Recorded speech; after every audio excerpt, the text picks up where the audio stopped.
Much like in the Christian faith, where hymns and prayer are ritualized as expressions of spirituality, the performance of song and stories within Indigenous Australian culture are primary ways of experiencing and communicating their spirituality.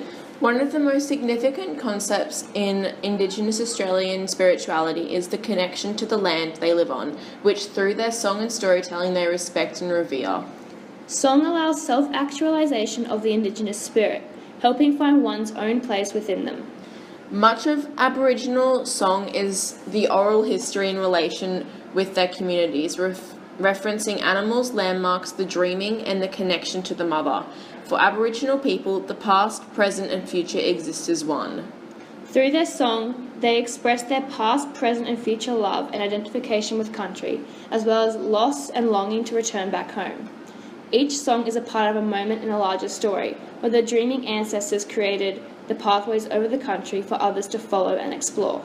Aboriginal song encourages expression of spirituality within Indigenous communities, seeking to keep their culture intact in an ever-changing world. Hylas Maris, an Aboriginal author and woman of the Yorta Yorta people, had a vision for present-day Aboriginal people. To actualize this vision, Maris took part in activities that involved creating a greater awareness of the dispossession and assimilation that threatened her people with extinction, and strived to promote their still, ever-strong connection to country. As a result, she wrote a poem, Spiritual Song of the Aborigine, which was her way of informing the modern-day Australians of this everlasting relationship that Aboriginal people have formed with their land, Australia.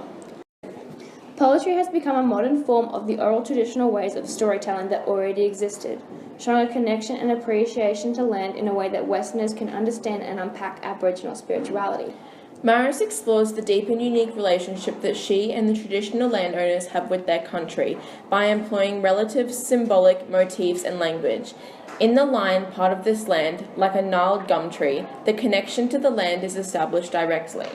The gnarled gum tree suggests weathering and survival, which relates to how Aboriginal people have endured and overcome hardships. The roots that run deep from the gum tree into the earth below represents this connection to the land, being one with it. The tree is deeply rooted, which is a symbol for how their Indigenous Australians' connection to the land cannot be simply stripped of them. Maris further expresses her relationship with country by introducing the concept of being in unity all through personification. I am the river, slowly singing, chanting our songs on my way to the sea. She introduces how she is one with the river, that there is unity between the two, and how she is not just within the water, she becomes the water. This expresses the spirituality of Maris herself, as well as the other traditional landowners, where the connection to the land is the most important and respected upon. Her continued use of I am throughout the entire stanza promotes the idea of unity between the person and the country. This relationship is everything: plant, animal, weather, and season. The Indigenous people embody each and every living and non-living thing on their land.